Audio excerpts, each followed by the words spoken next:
half in the bag. Wait, you dig on multiverses?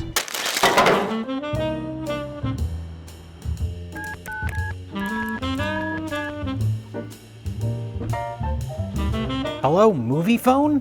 I'd like to know what the next showtime for Deadpool and Wolverine is. Hey, quit talking to my grandma. The movie phone number is my grandma's old phone number. Oh no, I'm calling my old roommate. His last name is Movie Phone. Joseph Movie Phone. Whose bit is better?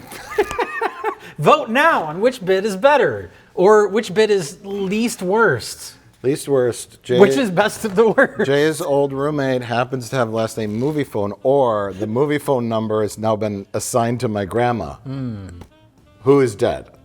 So, it just keeps ringing. There's just layers and layers to that joke. Yeah. Am I talking to a ghost? Does the phone keep ringing and I'm imagining I'm talking to somebody? Right. This is why we weren't allowed in the writer's room for Deadpool and Wolverine. Right. We're not that funny. We're funny enough, though, to be asked to be in the writer's room for The Acolyte Season 2. Oh, womp womp. Because our jokes come off just like regular old dialogue.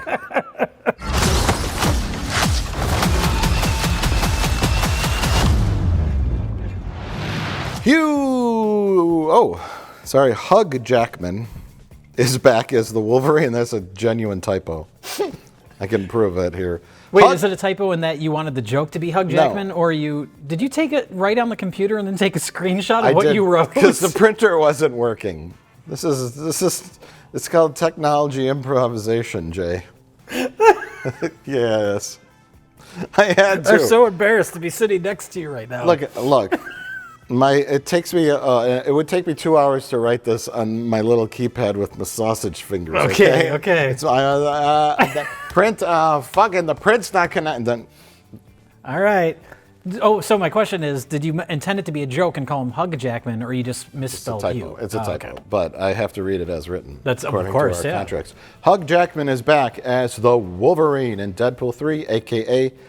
Deadpool and Wolverine, or Wolverine and Deadpool? Oh, it's Deadpool and Wolverine, baby. Oh, he gets the top billing. He's got to get top billing. The team up for the ages. Ryan Reynolds is back as the sassy, flamboyant, smart-mouthed Wade Wilson. And even though Wolverine died in Logan, Marvel has introduced the multiverse, so now we could bring back any character we want. But hey, fuck it. It's all in good fun. Or is it? Now, do the hardcore Marvel fans hate this kind of stuff? I have a feeling if Star Wars made a movie that was filled with swears and fourth wall breaking, all those Star Wars fans would really be mad about it. This is a genuine question I have for you. Oh shit, I forgot I'm typing the intro and not talking. Well, let's start there. Oh my God. Well, let's start there, Jay, because that's something I was thinking about during this, because obviously if you're vaguely familiar with the Deadpool movies, there is fourth wall breaking, there is inside jokes, there is all sorts of stuff. Comedy, self-awareness, looking at the camera, bringing back characters that are basically jokes unto themselves. Yeah. Failed attempts at movies, inside studio jokes, the whole kit and caboodle. Can you imagine going to see this movie without being aware of the last 20 years of comic book movies? This would be completely incomprehensible. Right. So I was thinking, given how our recent dealings with the Acolyte and stuff like that is how very sensitive the Star Wars fans are to their stories and canon and characters and all that. And what if someone came along and made not a Spaceballs kind of movie, but a Star Wars movie? It's just really violent and full of swearing. Everyone's swearing, everyone's breaking canon, everyone's bringing back characters that are dead, they're having jokes. They're making, George Lucas has a guest appearance, says, I'm not filming this shit. And then he farts in his diaper and he walks off the set. All sorts of crazy stuff happens. Yeah. Anthony Daniels rips his costume off. I'm not playing this fucking robot anymore. Pay me more money, and then all those sorts of jokes. What if that happened? Yo, dudes, the Empire's pretty chill. Maybe you could, join it or something. And I bring this up because this movie was fantastic. And it was playing, we went to a theater that had 14 screens and it was playing on 13 of them. Yes. And this is going to make some money, I can guarantee you that much. This is like the only sure hit of Yeah. the year, I think, where everyone just knew for months and months leading up to this that it was going to be a big hit. And after a slew of, I don't know, stinkers, money talks. Yeah, Bullshit walks and money talks. And then Disney's going to go, hey, can we do this with Star Wars? You want to give me that sandwich? I'm actually gonna take this home to my dog. I am your dog. I don't know. I think Is that just too far? I think that's too far with Star Wars because Deadpool, that's his whole shtick. But it doesn't break canon of like, and especially now that they introduced the multiverse crap, you can do whatever you want. I guess you could introduce the multiverse into Star Wars. I don't know, but I think the fact that Deadpool is like, he's kind of in his own little pocket. He's doing his own thing. I get that. And this doesn't really, I mean, I know it does tie in with the Loki TV show, that whole like time cop angle that's directly from that. I didn't watch that show, but I know it's from that. So I think as a little kind of like anomaly in the overall, now the MCU, before he was Fox. Let's introduce a multiverse in Star Wars. I'm just saying, it's just a We thought. thought, we did think before Rise of Skywalker they were going to introduce time travel. So anything's up for grabs now. When falling down the core of the Death Star, Doctor Strange opened a portal and he fell through it, or something, the equivalent of that in Star Wars land, where then he ended up in a cave on some world and sat around with some tubes in him for 100 years until he grew powerful again. That I would have liked more I think than a clone. Star Wars needs some sort of shot in the arm. Maybe that would be it. Because this is, I think, what benefits this movie, one, is the fact that it's been like 6 years since the last Deadpool. If this had come out like 2 years after the last one, I'd be like, okay, this shtick is tired now. The fourth wall breaking, it's never completely worked for me anyway, even though I acknowledge that it's funny. It just doesn't make me personally laugh. Not me. I had two very big laughs in this movie, but a lot of it was just kind of mild chuckles. It's like, I get why that's funny, but it's not my humor. But the fact that it's been so long since the last one, I think helps. And the fact that it is now a part of the MCU, and they can just directly make fun of the fact that the last few years of the MCU have sucked. Right. And you can get away with it because it's Deadpool, and that's the whole shtick. So I think not releasing a movie every 6 months and having a nice break between the last Deadpool and this one certainly works in its favor. So it doesn't overstay its welcome. Yes, and I think this. I'm assuming they won't make any more Deadpool movies after this. I think it's a great way to end it. Like it's like. I thought they weren't going to make any more Wolverine movies after Logan. Well, I don't know. Like, I didn't see the second Deadpool. I think I saw part of it. There was like a little kid in it, right? Like a... Not a little kid, but there is a kid in it. Like he's like 12, 13, 14, something. Yeah, there's a kid in it. That's all I remember. And I don't think I saw it. It's fine. I think it's, the first Deadpool was such a unique thing for the time that it really stood out. That's why it was such a massive hit. The second one kind of felt like more of the same. I think they were very, very smart, even though when I heard that they were bringing back Hugh Jackman, I was like, well, they ended it so perfectly with Logan. That's such a great movie. This feels like it's going to, kind of lessen the impact of that. But from a marketing standpoint and getting people interested, it is the smartest thing they could have possibly done. No. Don't hide it. Call the movie Deadpool and Wolverine.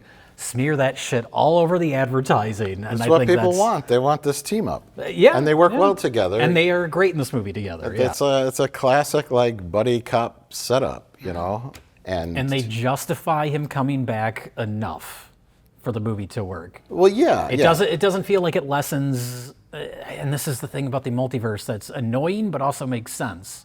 The idea that this is technically a different Wolverine. Yeah. He's from a different universe, so he has different experiences, which means that the sacrifice that Logan made at the end of the movie Logan, there's still weight to that. I get it. It is just an excuse to bring Hugh Jackman back, but I think here's the natural progression of things, is the MCU had a fantastic run from 2008 up until, the end of... Whenever Endgame came out. 18, 19, something like 19, that. because it was right before the pandemic. Yeah.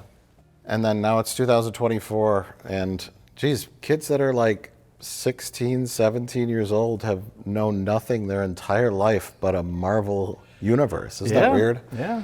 But it had a great run, and then at some point, like comic books themselves, you start off with a premise and a team, and they do this and that and that.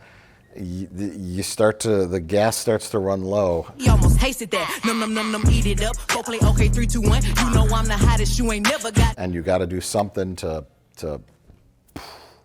and that's the multiverse. You got to start doing and then we've been in it with the 3 Spider-Man movie and the Doctor Strange movies, and then and then where they introduce one nostalgic callbacks because Professor X comes in and the score is the classic animated X-Men score. Our final member, Professor Charles Xavier. And for years, people were saying that they wanted John Krasinski to be Reed Richards, and so he shows up in that in a cameo. There's a similar casting thing in this. Well, that's what I wanted to say before. We'll get to that. Before we get to spoilers, I want to say there are aspects of this movie that, in theory, I should hate, but the movie handled it in a way that won me over. Without getting into spoilers, I'll just say that for right now. All right. But it is kind of like a large, like the middle chunk of this movie is like that scene from Doctor Strange 2, stretched out to almost feature length, which sounds like it should be annoying, and I kind of liked it. I mostly liked everything in this movie. Yeah. It becomes like meta on top of meta, where you're like, it's not just like, oh, isn't it neat to see Patrick Stewart as Professor X with, a couple of other random characters from different time periods, and oh, that's neat. Peggy Carter is now Captain America and all that stuff. Yeah. And then, but this, it takes it a step further, and but in a way that also works into the plots and the themes of the movie. Yes. Where it's not just like you didn't see that Flash movie, right? I think I watched a little bit of it on an airplane, and I turned it off. Well, the end of that is they're going through the multiverse, and we get a CGI cameo from Christopher Reeve's Superman. I didn't it's get horrible. To that part, yeah. But then they also show, because they're the infamous Tim Burton, Nicolas Cage Superman movie that never happened. We get a cameo from Nicolas Cage Superman, and it's in there just as like fan servicey, pointless cameo shit. And this movie, it was approaching that, and then it worked it all into the story in a way that made sense. That works in a comedy setting. Yes, and a movie like Deadpool obviously can get away with that kind of thing more. Right. But even aside from the fact that it's a comedy, just the way they're worked into the story, and that theme of being like either outsiders or rejects or people have forgotten about them, they picked very deliberate characters that I think worked perfectly for that. Don't just stand there, you ape. Give me a hand up. The opening is Deadpool desecrating the grave of Wolverine. Which I appreciated, because it's like, okay, they know that people are going to have a problem with this after the end of Logan, so just push full dark comedy, having him digging up his corpse. Yeah. Who dare you? His adamantium bones with his skin rotting off of it. Like, that's the kind of dark comedy I like. Yeah. And that he takes his bones and uses them as weapons and kicks his skull around. And he desecrates his grave in the worst possible way. Right. If you're going to do it, go extreme. I was okay with stuff like that, yeah. Oh, I had no idea what the plot was, but I didn't care. I couldn't follow the plot. I mean, they keep it pretty simple. They have a setup at the beginning, and then the rest of the movie is, a series of goofy scenes. But it's, multiverse. He has to drag a Wolverine from a different timeline. He's got to save his world. To save his world, yeah. Tom Wamsgam's in it. I don't know who that is, but you were very excited to see him. Yeah, he's from Succession. He's in it, and he plays Paradox, which I assume is a comic book character who runs sort of like the Star Trek equivalent of the temporal police. Mm-hmm. Star Trek has its own thing. Right? And so basically when Wolverine died, this is what I got out of it. When Wolverine died, the good Wolverine, the Logan movie, who died in Logan, he then the rest of that world went to shit after that. He was like the anchor of that particular universe. Yeah, but and then it started to dissolve backwards because that was in the future. Logan took place in the future. Because they showed the timeline and it was like burning that way, like backwards. Yeah. I don't. I just. It doesn't really matter. I didn't understand that. And then the Logan that's in the movie is a drunken Logan who's sitting in that bar from the first X-Men movie. He apparently left the X-Men long enough for them to all get killed by mutant hunters, and he felt guilty, and then that ruined his whole world. So he was basically a drunken, regretful asshole. And then, so he gets an arc, even in this goofy, irreverent comedy. Yes. They worked in a little arc for him, Deadpool, which justifies him being in it as more than just, look, it's Hugh Jackman's glorified back. cameo. And Deadpool, his arc is he wants to be important and wants to join the Avengers, but he's rejected, and that's his arc. He wants to be important. They both want some sort of redemption character-wise, and it works. They're both in low spots, and they're both rejects. Yeah. Not just from the Avengers, but also from their own timeline. Yeah. Which is interesting.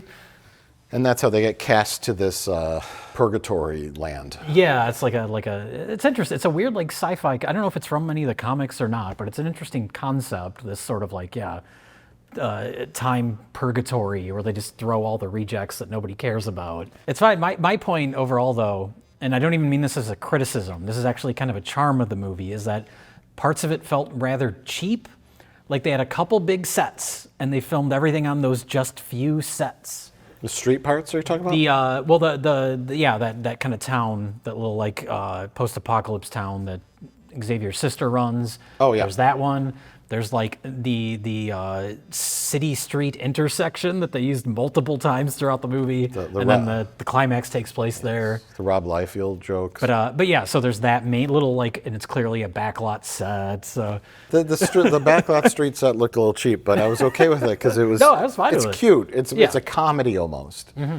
I don't. Not almost. I guess it is just a straight up comedy, but yeah. Wolverine and Deadpool having a fight to the death inside of a Honda Odyssey minivan. I think that was the highlight of the movie. I was just laughing at that notion because I could just hear someone saying, "Why don't they have their epic fight? That's going to happen. It's not on top of a mountain during a thunderstorm. It's inside of a minivan. It's just like that sort of And it's excessively violent. Yeah, that sort of stupidity or lunacy is funny, and same with the ending. Yeah.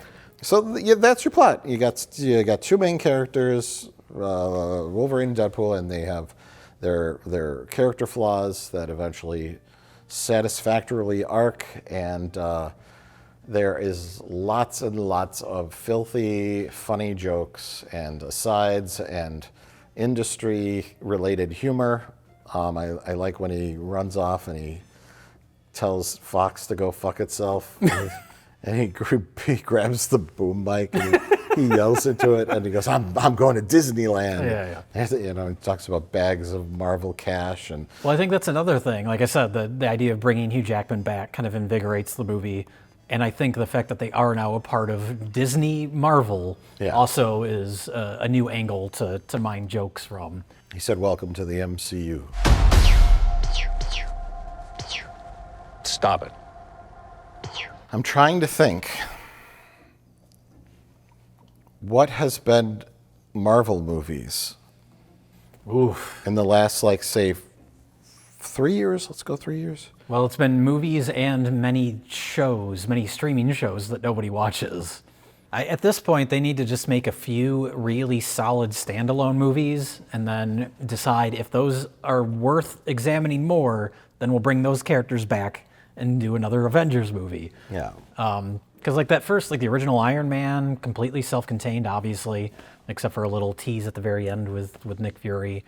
But those first few, you had an Iron Man movie, you had a Thor movie, you had an Incredible Hulk movie. Oh, they were all just movies. Yeah, well, they're definitely doing Captain America, the new Captain America. They've reshot the movie 8 times or whatever. Yeah. Most people were pretty well attuned to what was going on with the Marvel movies. Yeah. Even if you missed one or two here and there. Well, but now between the movies, the series, the streaming shows, that mucks it up. Yeah, but that was the 08 to say, I don't know, 15? I'm not sure, but yeah, there was no streaming series. It was just a movie comes out. Yeah. You wait till the post-credit scene to kind of get a tease of what's coming next, and then it would always kind of build. Now it's all intertwined. Now it's intertwined and a little more confusing, especially if you don't take the time to watch them all. I have no doubt there are people that just watch every Marvel content and know exactly what's going on. There's supposedly another Thor movie in the works. Oh, really? Or the idea is that if Chris Hemsworth were to do another Thor, he doesn't want it to be goofy Thor. He wants to take it back to kind of, because of the last one, the Taika Waititi one was a schlockfest. They pushed it too far, yeah.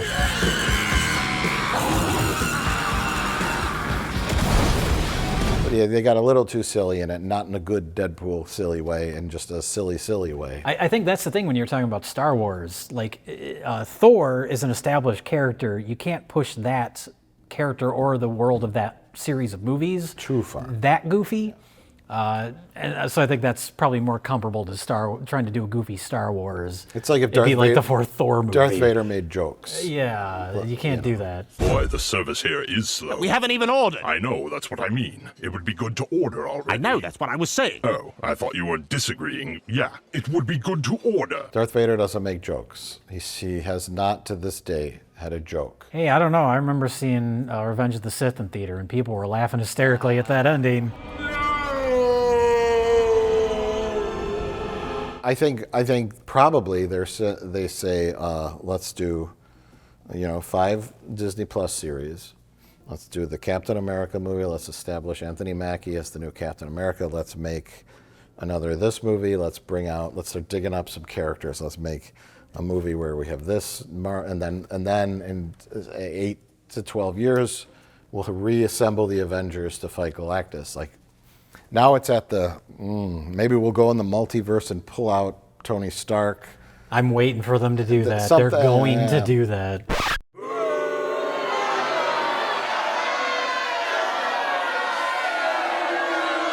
And we'll assemble that's where it all goes. Yeah. It all goes off the rails. Hey, cocaine is the one thing that Feige said is off limits. And that's the benefits, but also for Marvel, the overall negative aspect of Deadpool is that this movie is probably going to do great. It's a shot in the arm for these types of movies. But at the same time, you can't base a cinematic universe around Deadpool. You can't have him team up with the Avengers. The Guardians of the Galaxy movies are more comedic than some of the other Marvel movies, but they still take place in a reality. So you can have them team up with the Avengers or put them in other Marvel things.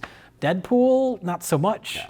He works as his own isolated series of things. There's a lot of humor in the Marvel movies. There's a lot of jokes. There is some like kind of self-aware humor, but it's once you break the fourth wall, that's sort of like the crossing the line. That's a bridge too far for the standard Marvel stuff. You can't put Deadpool in an Avengers movie and have him breaking the fourth wall. It just doesn't work, and it has to be its own separate entity. But the irony is, I think this was one of the best superhero movies from Marvel I've seen since Endgame.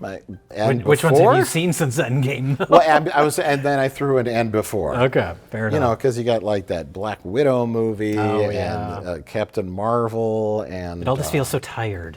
I haven't seen the Venom movies. Those are Marvel. Marvel's the Venom. Well, those are Sony. Well, they're Marvel adjacent. They're Spider-Man villains. That's like saying that Madam Web was a Marvel movie. Or Madam Web, yeah. That's Sony stuff. That's a different beast.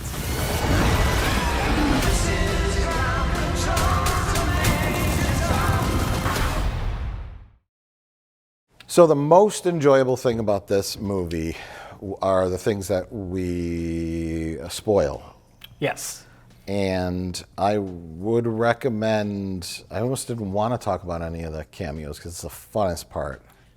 Yeah, mostly. For me it was. Like I said, we'll get into spoilers, but yeah, like I said, the surprising part... spoilers after the sad break. No, seriously, like... Take a break and go watch the movie and come back and watch the rest of this video later because I really don't want to spoil any of those cameos. I'm glad they weren't spoiled for me because I didn't see anything online about them. I'm fairly knowledgeable of the comic book landscape, and so I chuckled quite a bit. Yeah, in a way that's beyond just, and that's why it worked for me when this type of shit kind of usually doesn't. It feels kind of like cynical, pandering, fan servicey. but they worked it into a way that was either funny or had like a little more kind of resonance than you would expect. The first appearance of the one I didn't like was Henry Cavill. That to me was early on when he's like the multiverse Henry Cavill is Wolverine. It's kind of a funny jab at DC, but in general, it's like, oh, because that is just like, look, it's him. Move on to next scene.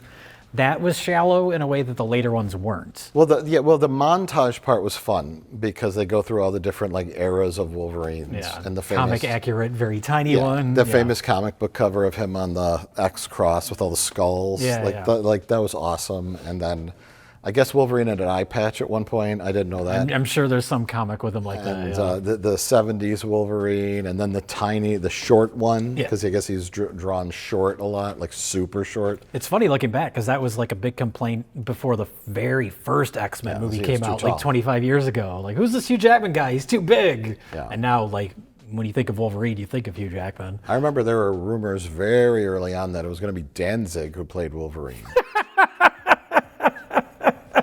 And, I guess he's got kind of the look for Wolverine. Yeah. Sure. Probably not the acting, Like Hugh Jackman's acting in this. He was given it. Hugh Jackman, consummate professional. He was given those scenes of full emotional treatment. Then that's why that counterbalances Ryan Reynolds' character, too. Yeah. But, so there's the Henry Cavill cameo. And then shortly after that, we get We're in the Void. Yes. And we get who you think is Captain America. It's Chris Evans, Captain America. And that's just like, oh no, is this going to be a movie of this? But then there's the joke, oh, it turns out he's Chris Evans from Fantastic Four, he's Johnny Storm. And also in that scene, I didn't know who it was. They introduced an actor, and I was like, I feel like I'm supposed to know who that is. And I didn't until like halfway through the movie when Professor X's sister calls him Pyro. And I was like, oh, that's the actor that played Pyro in those old Bryan Singer movies. I didn't recognize him at first, so that was lost on me. So yeah, there's little deep cuts of random characters that were in there. But yeah, Pyro, because Johnny Storm shoots fire at him, and he's just like, nah, that's not going to harm me.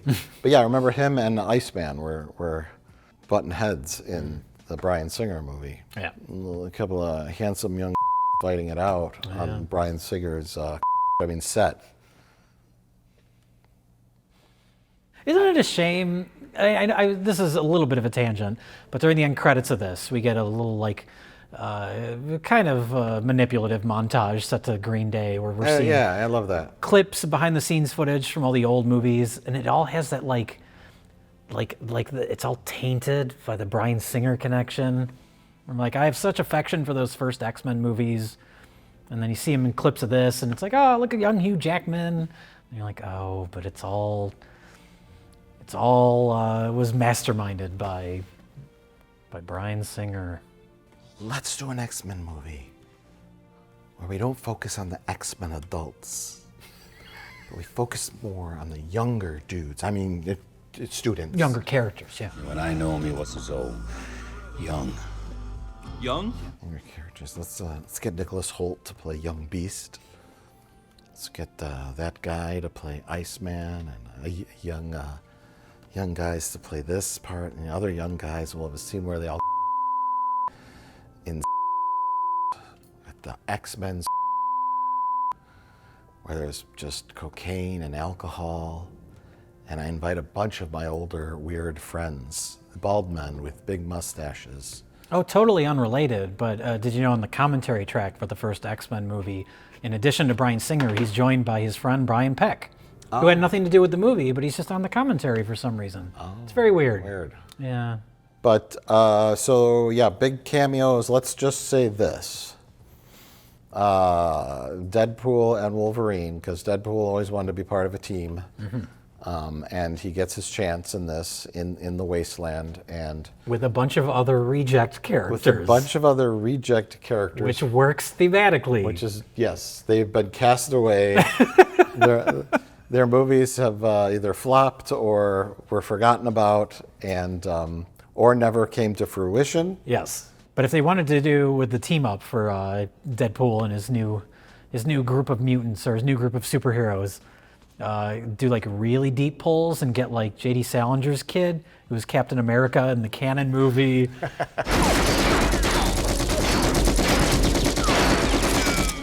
I think that's probably a little outside of the range of references they would want to go for. Right. But it would have entertained me. And then, you know, you got to convince the actor too, like Jennifer Garner coming back to play Elektra. But the idea that they come back and they're not just treated as a joke. I mean, their introduction is sort of like, it's funny that it's Elektra. Nobody liked that movie. But then give her something to do. She has a couple hero moments. Everybody gets something to do in a way that's sort of redeems them. It's kind of like they did that with Andrew Garfield in that No Way Home movie, too. Yeah. Because no one liked those Spider-Man movies, but he's got like the best arc of that No Way Home movie. It kind of redeems Andrew Garfield, who was a good actor, but never was in a good Spider-Man movie. Yeah. So it's similar to that. But the most important thing is that it's fun. Yes. My brain wasn't going cynical with all the jokes. I was just enjoying them. For the most part, I was, especially when you get like towards the end, the third act. There's the big reveal of all the multiverse Deadpools, which is fun. Yes. There's like a floating skeleton head and a baby, but then that fight with all the Deadpools, I've seen it ripped off so much that old boy, the one take shot. I don't care how many times that's ripped off. I never get tired of it because it always looks great. I was just laughing the whole time. And it's fun because it's just so absurd, and they're jumping in and out of a bus, and it was good. It was funny. Hey, Hugh, you want to play Wolverine one more time? Yeah, sure, Ryan. They kind of hint that there will be more Wolverine adventures in the future. I kind of hope there isn't. To me, this works as like Wolverine is over, but they found a way to make it work for this movie. But now, you got to let it go. I don't know if they will, especially if this is a huge hit, but it's same with Deadpool in general. Like, you can't do this too much. All of Marvel can't now be fourth wall breaking, goofy Deadpool jokes. See, the thing with like Ryan Reynolds is he has loved the Deadpool character for a long time. He was very excited to play Deadpool in Wolverine Origins, famously. They blew that up, yeah. And Deadpool had his mouth sewn shut. It was basically Deadpool in name only, right? It was a botched job, and he fought Wolverine on top of a nuclear tower. He was sorely disappointed by that, and he's always wanted to play Deadpool, and he finally got his chance to do it exactly how it is in the comic books, and then he got to do this big ass third movie, which feels like 10 times more epic and fun than the last two, without losing the charm or the humor. Yeah, and I think for him, he has the comic book integrity to where he knows that I don't know if you could top this one, and he certainly doesn't need the money. He's got that Mint Mobile money. Hey, Ryan Reynolds here. Big Wireless has once again raised their prices. I was gonna say, y'all don't know about his Mint Mobile money. Ironically, the green Mint Mobile company. There wasn't a Mint Mobile joke in this movie. I think there'd be some sort of little reference to that you could also squeeze in there, like maybe. But I think that's the thing with these Deadpool. Like the first one was, I think people were blindsided by how successful it was. Yeah. But that one, and then like the second one was fine. People liked it. But then this one too. It's been a number of years since the second one, but I think the reason they stand out from a lot of the other more recent ones is that they feel like they're made by someone who like cares about this material, as opposed to something that's made because it has to fill a release date slot.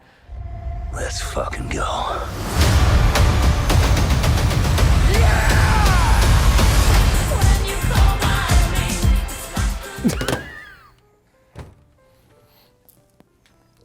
Oh, the phone's ringing. Oh.